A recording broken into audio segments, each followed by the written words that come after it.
Hello, my lovely. I am back, finally, after the month since my short little video that I posted. I'm back, finally, with some content. If you are an avid watcher of my videos, you will know in the last video I posted, the very short one, I asked what kind of content you guys would want me to make. And today, I have brought you something that is completely different from what I asked if you wanted to see.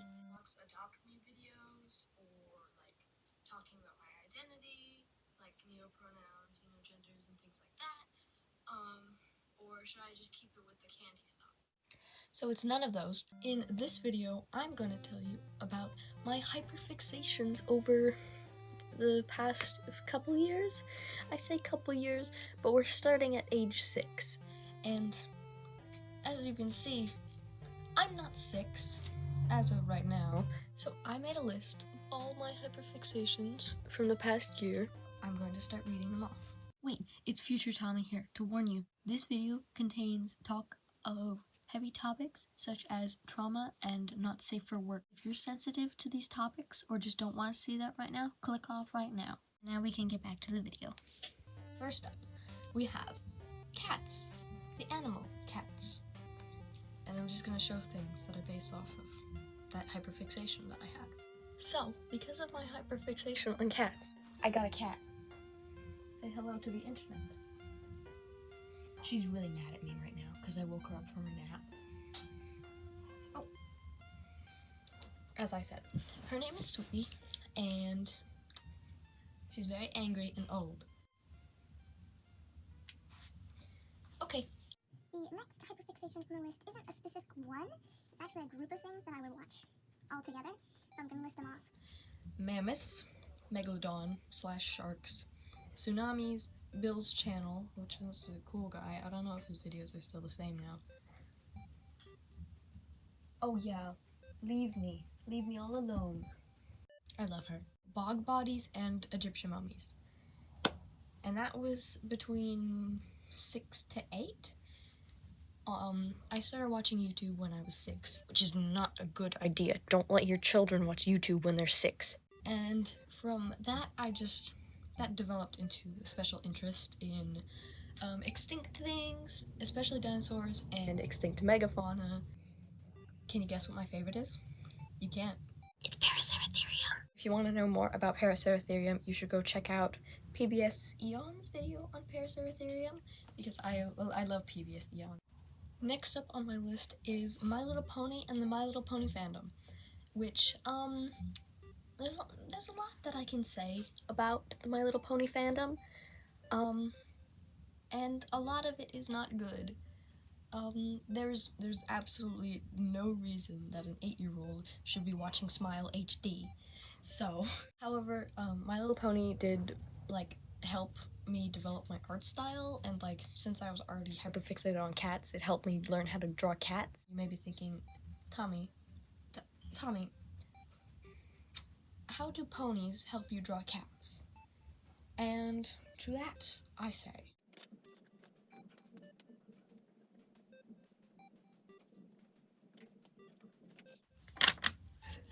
pony, cat. Do you understand? The next hyperfixation on my list is Five Nights at Freddy's.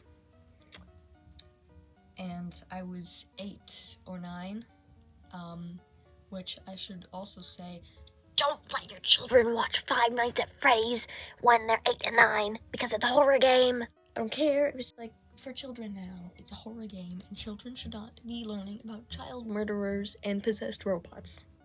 I still like Five Nights at Freddy's, though. I made this mask of Moondrop. It doesn't actually have the cord to attach it, but I made this mask, and I think it's really cool. It's just cardboard and acrylic and glue. I made it, a few Decembers ago. I also made a sun mask, but he's a little broken in some places, but that's okay. He's also missing the strap. I need to fix that if I ever use them as masks again. Right now, they're just kind of decorations, but that's okay.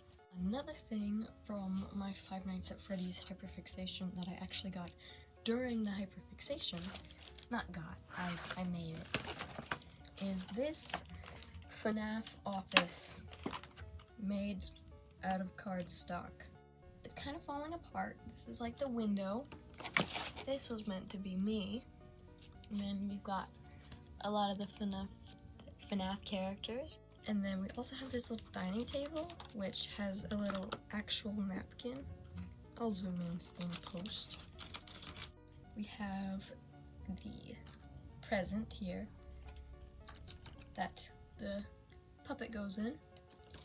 Then if we just kind of squish this down, you can see inside the office with all the cameras. So we have all the cameras and the fan and the little cup and a bunch of papers on the table. Then up here we have the vents and a piece of wood for some reason. Because why wouldn't you want a piece of wood in your vents? And I believe, yeah, these are also cameras, all these little black things. Then we turn it around and it gets kind of emo over here. Don't worry, it is just strawberry jam. This is so you can put a little person in the camera here. And this was to hold it up. More strawberry jam. It's kind of falling apart though because it's only made of tape. But I think it's really neat. Now you may be thinking, like, what was the little dollhouse for? And I will show you, because next on my list, littlest pet shops. So I used to like roleplay with toys with my friend when we were children, and like we both liked Littlest Pet Shop, we both liked Five Nights at Freddy's, so the only logical thing to do was to pretend our Littlest Pet Shops were Five Nights at Freddy's characters. And that's what the office was for. That's why there's a little thing where you can put the little creature in the camera. That's why there's vents. That's why there's entrances to the vents. That's why the box, the present box for the puppet is actually a box. And I was a very creative child.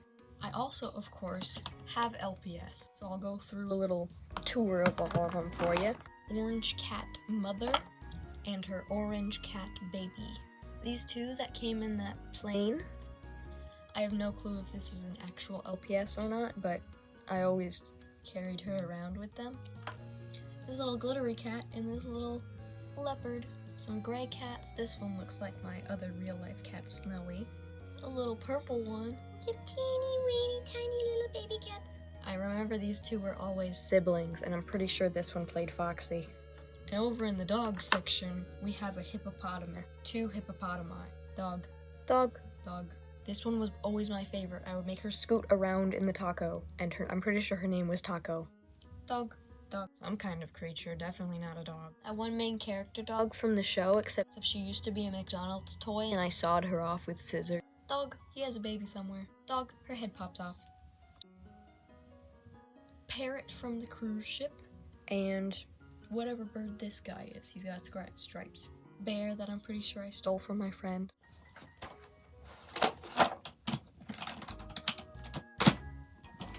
Away with you. Next up on the list was Undertale and the assorted alternate universes that people made for it. And I liked Undertale so much to the point where I made my own AU, which I actually started reading on my channel a few months ago. It's not very good because I was recording on my phone. However, very dear to me, except for the one page that we don't speak about.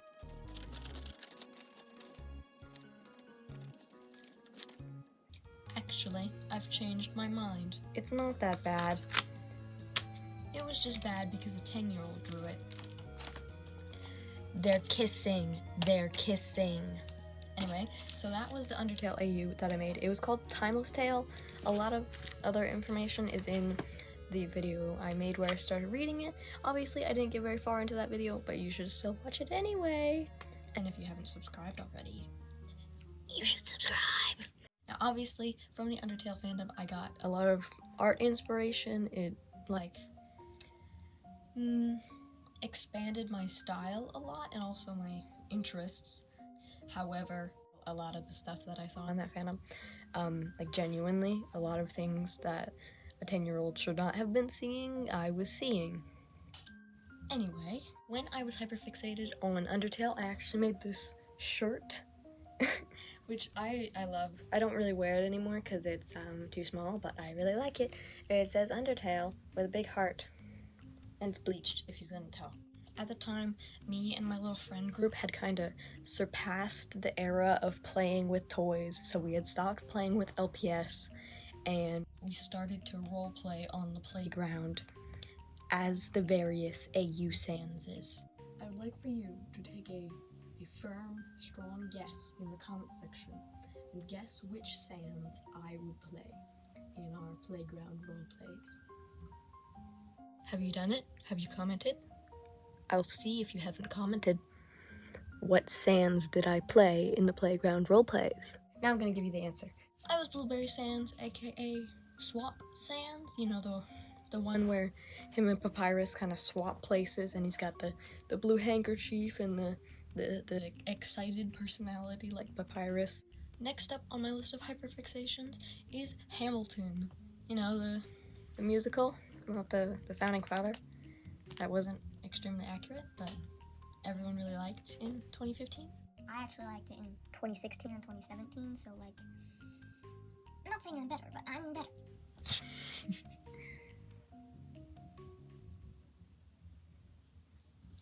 Now, the Hamilton fandom, it was really exciting for me to be in because it was the first time that I like really was exposed to shipping other than in Undertale.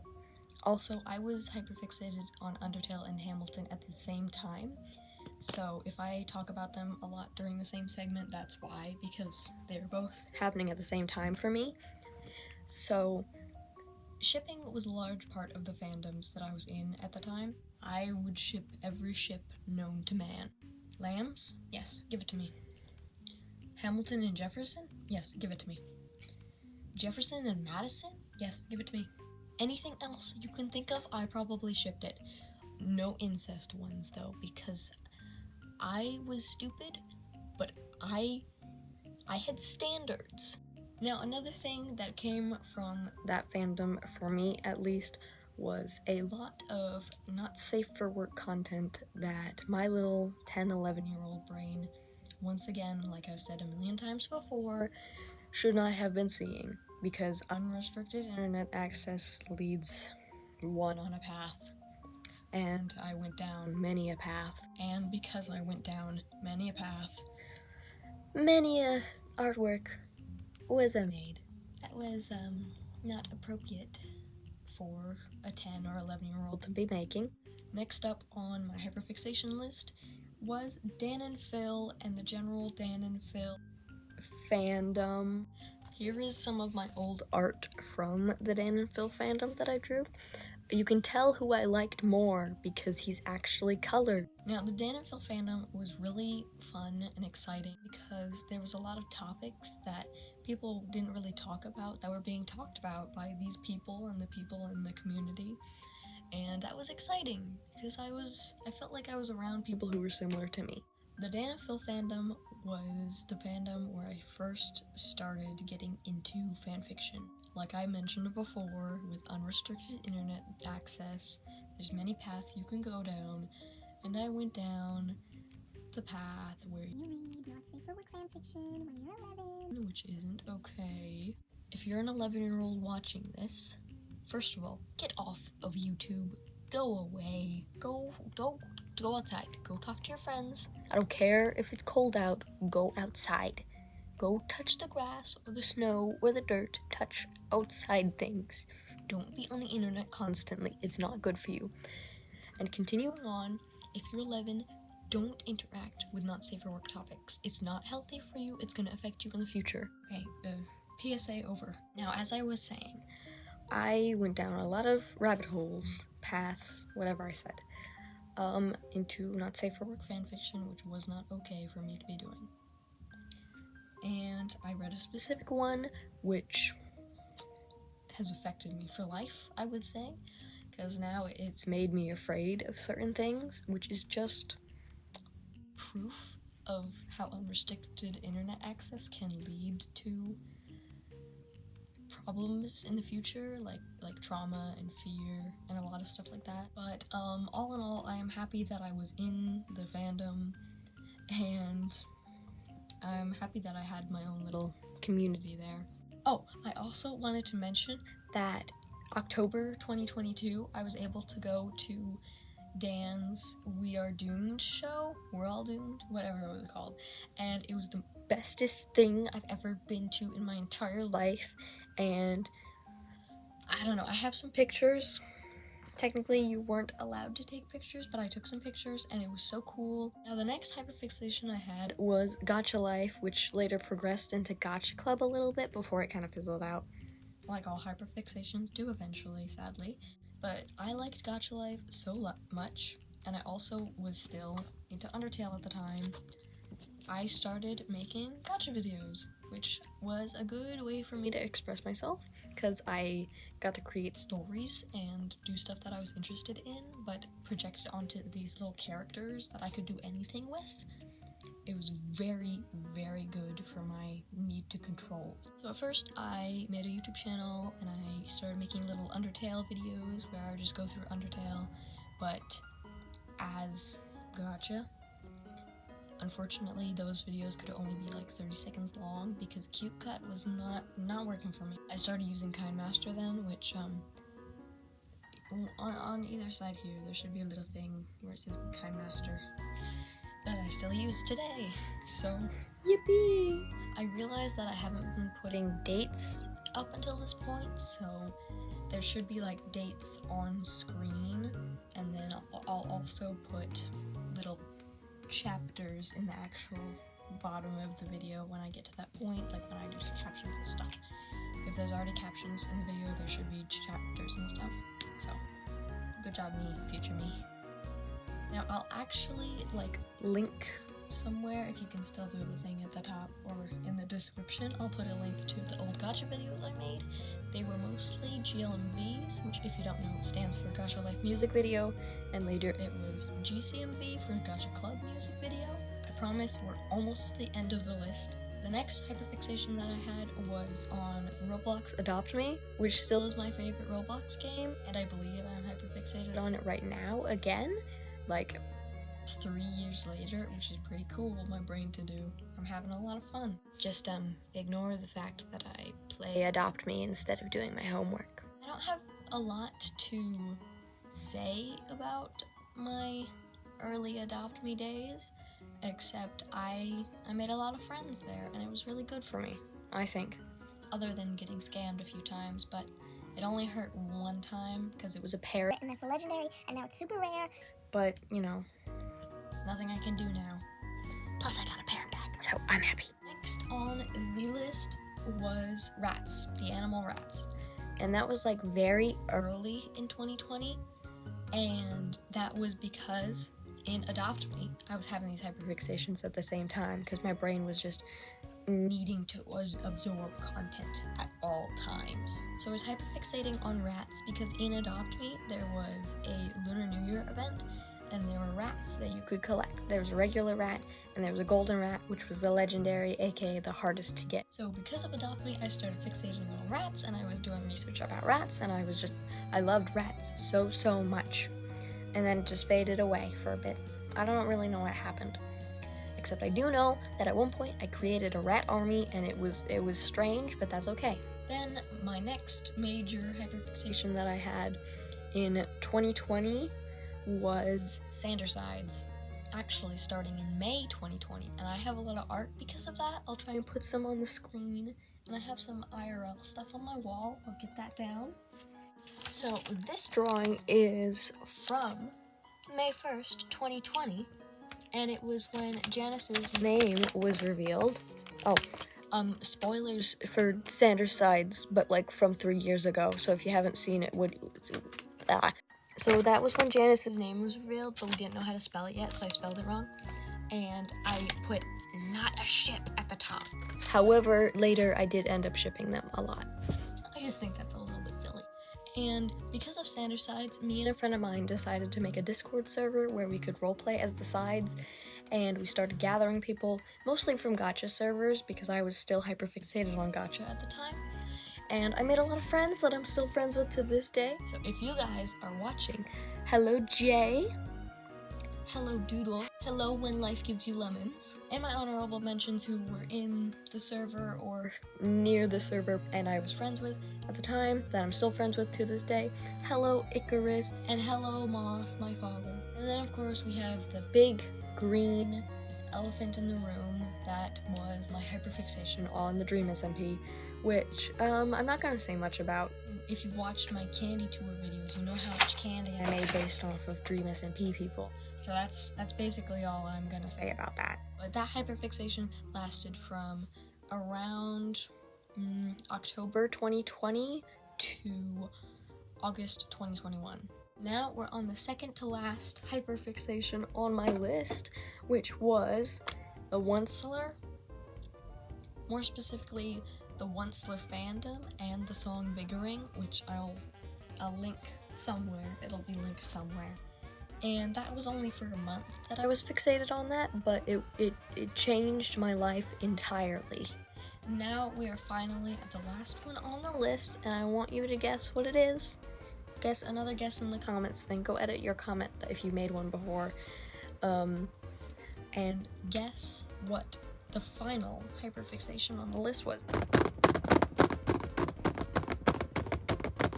Did you guess? Did you guess? If you guessed right, I'm gonna tell you. It's candy. And obviously, if you watch my candy tours, or if you just heard me talk in this video, you'll know how much candy I made, and still make to this day. Something recent I made, actually, was this super cool necklace that is a little peyote heart with headphones, and I love it so much. That hyperfixation lasted from January 2021 to June or July 2021. And I got a lot of like stuff, not just actual candy from the candy community, but it like helped me express myself in a way that I didn't know I could. It obviously gave me this YouTube channel because of my candy tour. It also helped me figure out my identity, because there's a lot of queer and neurodivergent people on Candy Patterns, which is a super cool website. You should go check it out. And I made a lot of friends there. And one of those friends ended up being my boyfriend, who I'm still with. Hello Pearl, I love you. So that is all of the hyperfixations that I put in this list. Now that only went up to July 2021 because I'm not comfortable sharing a lot of the hyperfixations I've had recently. However, currently I am hyperfixated on, like I said earlier, Roblox Adopt Me and Fall Out Boy. So if you want to talk to me about either of those, I will talk to you about them, because I'm obsessed. I'm crazy. I'm also starting to get into My Chemical Romance. So like, if you like My Chemical Romance, tell me about it. I need to learn things, because I know too much about Fall Out Boy, but I know nothing about My Chemical Romance. Except for that one little intersection there with Pete Key, but we don't have to talk about that. So welcome to the end of the video. I just want to thank you for watching all the way to the end, when you could have watched any other video out there. I stole that from Chad. Make sure to leave a like if you haven't already, and subscribe if you haven't already. And if this is your first time watching, say hello in the comments maybe. Once again, thank you so much for watching, and I will see you next time. Peace, love, unity, and respect.